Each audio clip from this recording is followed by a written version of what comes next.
So Ahsoka and Sabine are missing, and this week's episode is half Hera looking for them and half Ahsoka's little journey to the world between worlds. But I'll get to that, and I've got another spoiler right as well. But if you haven't guessed, I'm talking about Ahsoka Season 1 Episode 5, so if you haven't seen it, this will contain spoilers. But before we get to that, just to say thanks for taking the time to choose to watch this channel. I really appreciate it, and if you haven't done it already, please subscribe and leave a like if you make it all the way to the end of the video. After last week's cliffhanger ending, long-term fans, and I mean more fans of Rebels and the Clone Wars animated show, because you would have to watch both of those in order to get quite a lot of the payoff that happens in episode 5 this week. And it's filled with absolute references to both shows. But anyway, as I said, this is really an episode of two halves. Hera, Carson and Jason are all looking for the missing two, only to find Hugh Yang when they arrive on the planet Cetos, with the map destroyed, and that's going to be important later on. Oh, and Princess Leia kinda gets a mention as well. Hera's looking for bodies more than survivors and is coming up blank until her son, Jason, who remember his dad is a Jedi, senses that there's something in the water.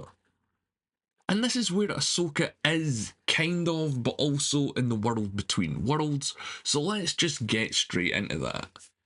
We seen her wake up there last week and be confronted by her old master Anakin Skywalker, but the world between worlds was first introduced and established and seen in the Rebels TV show when Ezra Bridger tried to access it, once actually using it to save Ahsoka during a duel with Darth Vader, and he located this on a Jedi temple on his home planet of Lothal, which is already featured on this show.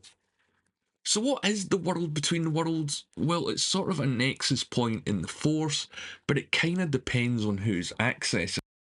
You see, it flashes your life in portals before you, and you've got the option to change or not change certain things, but some of them you can't change. It's kind of complicated. So is the Star Wars universe getting on the MCU bandwagon and going all multiverse? Well, they could have, but not really. And that's what lets this episode down.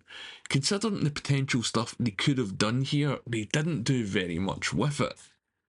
Ahsoka wakes up in the world between worlds, meeting Anakin, as I said, who's her old master, and he tells her that she still has a chance to live. He's here to finish her training, but of course he has to fight her, or she has to fight him, depending on what your point of view is, really. So this episode is lightsaber fights galore, although they are kind of limited, and it's great to see a younger Anakin Skywalker go at it. He bests her in the first fight, causing her to fall back into moments from her past. Firstly, we see just after when they met in the Clone Wars, and this is almost a direct reenactment from the Clone Wars cartoon after she's been assigned to Anakin as her master. And it really drives home that even the good guys had to be bad in order to win this war. It wasn't without sacrifice, and we can see how that affected the young Ahsoka. We get Tamura Morrison back as the voice of the clones, including Captain Rex in another flash later on, but we don't see any faces, which is kinda odd, so I guess that they blew the whole de-aging budget on Hayden Christensen in this episode. But the whole Hayden Christensen Anakin Skywalker stuff is fairly solid.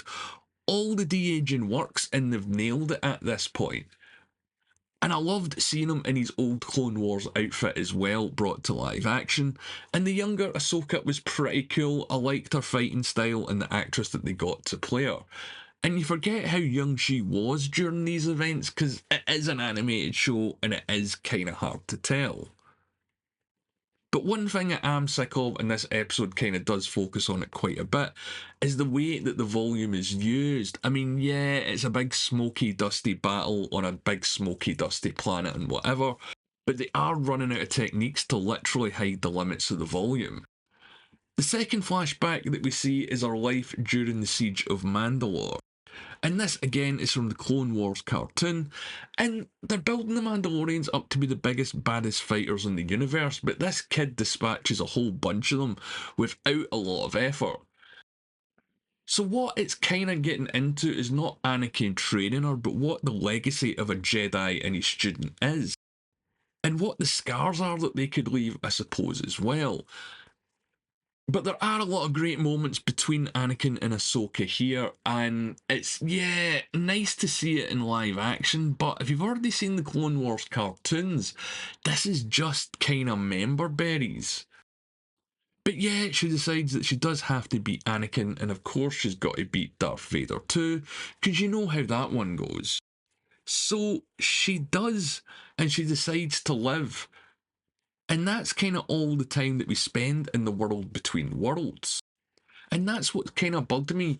This was billed as the longest Ahsoka episode so far at about 51 minutes, and Disney was even putting it on some cinema screens in the States. So while I get that it did look good, and a lot of it did look good, that's all it was, is just looks. There was no real fibre or core to this, and they didn't really explain to the casual viewer what this was, or at least what this realm could do. They could have done anything with it and had her go anywhere, but all she did was confront a guy who we all knew was a dickhead anyway. But I do wonder, is this just an introduction to the world between worlds for the people that aren't familiar with it, and is it all just going to be a setup for later on in the show when it comes back? But now Ahsoka's back in the real world and back on Cetos with Hera and Q Yang, and they've got to track down the bad guys without a map. So she has an idea to try and talk to the Pergulls, that's the space whales that we've seen from earlier on in the show, and I've not really gone into too much detail on these guys. And I also did mention on Twitter last week that the Pergulls were going to be used, and that's how they were going to get to the other galaxy without the map. So Ahsoka's back as the White, yes, like Gandalf the White, and goes all Pinocchio and wants to get inside the whales so they can fly off to the unknown region of space. But it's only Ahsoka and Q Yang that are off to this new region. Hera's left to prepare for Thrawn coming back, I guess. I just hope the rest of the season isn't going to be the trial of Hera for disobeying the orders of the council, but we're going to have to wait and see. Now, as you can tell, I thought this was a bit of a filler episode this week, if I'm being honest. I was hoping for a lot more for the world between worlds and a lot more between Anakin and Ahsoka, because if you've seen the cartoons and the animated show that this is based on, you already know about this. It didn't really give us any more. And as I said, I hope this is just a setup or introduction for the new fans to the concept of the world between worlds. Otherwise, it felt a bit flat after last week's much stronger episode. And it did only really focus on Ahsoka and Hera in this episode, so yeah, they could have done a lot more. So I guess next week we're going to catch up with Morgan, Balin and the rest of the gang and what they're up to in this new region of space.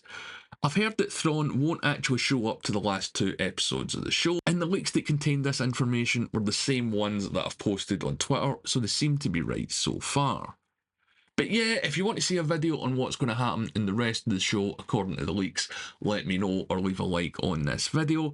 But I want to know what you guys think. Do you still like the Ahsoka show? I know a lot of fans aren't really interested in it because it's a little bit inside baseball with the whole Rebels and Clone Wars thing. What I would say as a positive is it looked absolutely brilliant. It's definitely the best looking of all the episodes that we've had so far.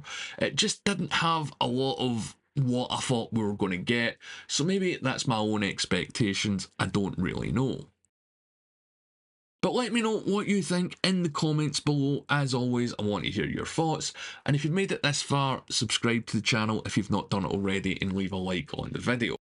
We're just over halfway and we're going to get a new exciting region of space, and if you believe the leaks, a new exciting region of Force users as well. So I'm still looking forward to this show despite this episode. It's probably the weakest of all the ones if you ask me. But these are just my thoughts. I want to know what you think. So as always, my name's Al. Thanks for watching.